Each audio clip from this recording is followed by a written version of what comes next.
Welcome to the third Larson's legislative update from ASBSD. Just wanted to thank everyone for tuning in and taking part in our legislative session with our updates. A few things, a lot has been shaken over this last week.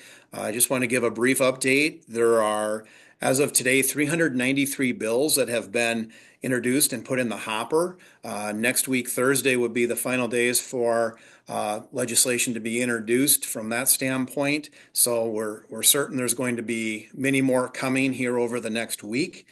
A brief update as far as the two voucher bills we've been following closely. House Bill 1009 and 1020 both were put to the 41st day.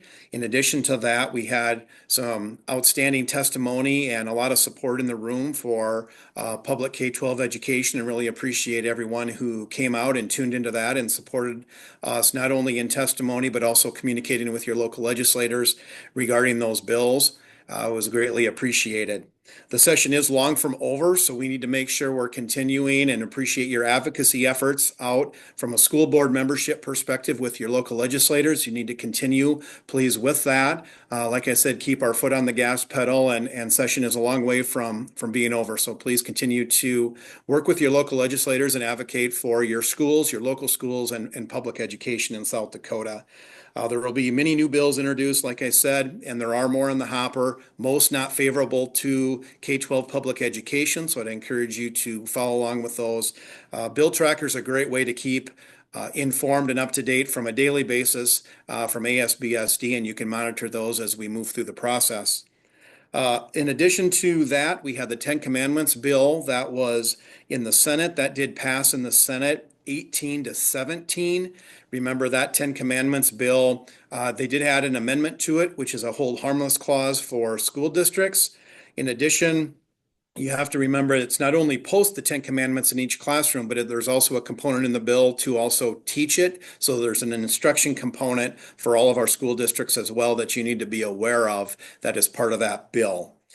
In addition, I wanted to mention our Stand with Public Education Day. That is on Thursday, February 13th at the Capitol, and we're trying to gather and encourage all of our memberships, all the way from school boards to administrators to teachers, anyone from an education, public education standpoint, to come and flood the Capitol that day with support of public education. So we would encourage your attendance there at that event. Again, it's Thursday, February 13th at the Capitol, so please mark your calendars and attend if possible.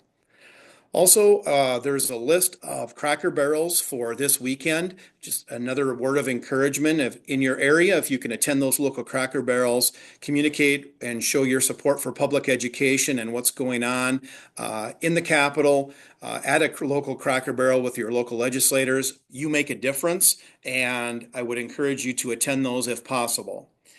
In addition to that, we also have, we're continuing our encouragement to share and celebrate your school's successes. So I can't resonate that enough with you. I think it's very important that us as a membership and you and your local schools share and celebrate your successes. It's very important to share all the positive things and great things you have going on with your students, with your staffs, and within your school community. So please encourage you again to continue your positive efforts to share and celebrate successes. With that, that's all I have for the third legislative update from myself. I encourage you to stay engaged, stay on top of everything and how public education is impacted this year with our legislative session. It's certainly an interesting session, and it's been very busy, and will continue and even pick up more over the next several weeks. Thank you for your membership. Thank you for your support. Have a great weekend. Thank you.